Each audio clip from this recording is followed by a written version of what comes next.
Okay, so we've got a Etek 3 LT and we are going to be installing the Virtue LED board into it.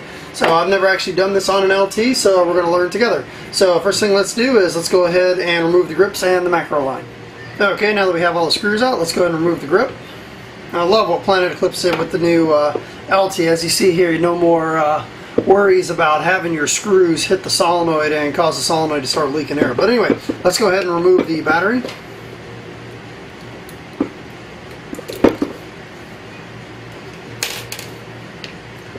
Okay, and it looks like what we'll do now is we'll push the board out from the back here. It looks like it's got these little carriers, so let's go ahead and try it. Let's start gently pushing the board out from the back side.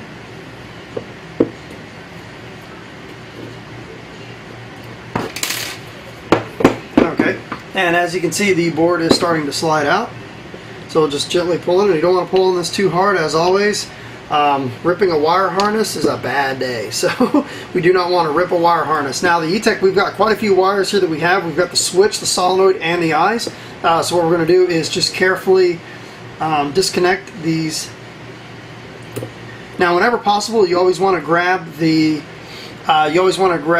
wires by the connector, not by the wires. So sometimes it can be a little bit of a pain in the neck to do it that way, but it's definitely the correct way to do it.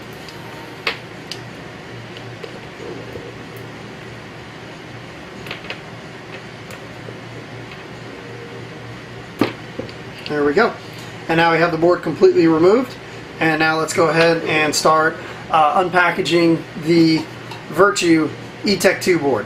Okay, now anytime you get an aftermarket board, one of the first things you always want to do is just double check the socket connections that are on the aftermarket board, and just make sure everything lines up okay and everything looks like it should be where it should. Now sometimes with aftermarket boards, sometimes the connectors will be in slightly different places and you don't want to, plug your solenoid in where your RF connector goes or anything like that. It doesn't look like the case here with the Virtue board, but it's always a good idea just to kind of take a quick look at it on both sides and see how much, how similar they are versus how different they are. And this way it can help you as you're going through and installing it, maybe stop any problems before they happen.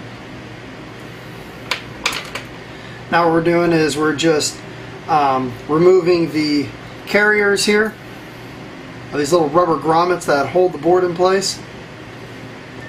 There we go. Okay, now what we're going to do is let's go ahead and plug in the solenoid. And then now we'll plug in the eye wires. There we go. And we will also plug in the trigger switch. There we go.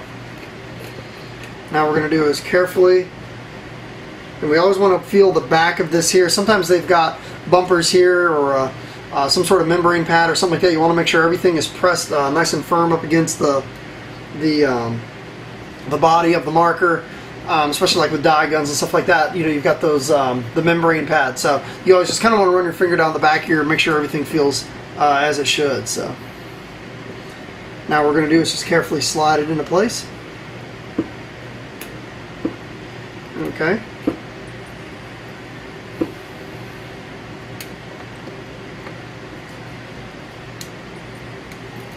I'm actually pretty happy with how easy this went. So this is actually really easy. Probably one of the easiest aftermarket board installs I've ever done. Just for the fact that you just push the board out. You don't have to worry about unscrewing it or any of that stuff. So this was actually a pleasant surprise. So, but then again, I could have completely screwed this install up and pinched my eye wires and not even know it yet. But we'll find out here in a second. So let's go ahead and put the battery in. And now let's go ahead and turn it on. Oops. And now let's just go ahead and test out the eyes and make sure they work. Now I've actually got the 50 cal kit in here, so I don't know how in the world I'm going to, oh okay, there we go. Obviously with my fat fingers, I'm not going to be able to stick my fingers into the 50 cal kit, but there we go.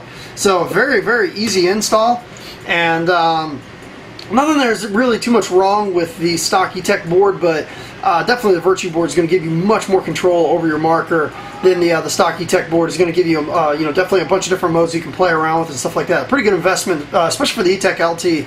You're getting such a good marker as it is out of the box. I mean, these things are selling for like $500. I mean, you throw in, another $100 for a Virtue board, you pretty much got almost a super gun at that point. So hopefully that helps answer any questions on installing the Virtue board into the Etek 3 LT. Thanks for tuning in.